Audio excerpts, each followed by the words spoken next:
mag-iikot naman kami dito sa Adaga. Mga kaisda, excited na ba kayo kung sino-sino naman ang ating pupuntahang lugar at sino naman ang bibili sa ating mga kaisda diyan. Kaya naman mga kaisda, ngayong aga na to, samahan niyo ako mag-ikot at magbenta ngayong araw ng Sabado, mga Lunes mga kaisda. Kaya naman mga dami naming isda ngayon, locos, bagulan at mga matan mga kaisda. So put-put naman tayo ngayon mga kaisda.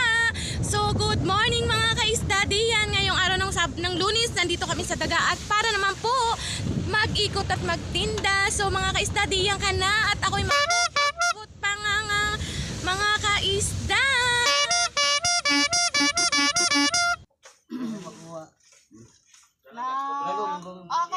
Kay Bossing Albert. Kay Bossing. Yun si Mama sang 160. nangain na kita. Eh di sa ganito yung gusto niya sa gagmay.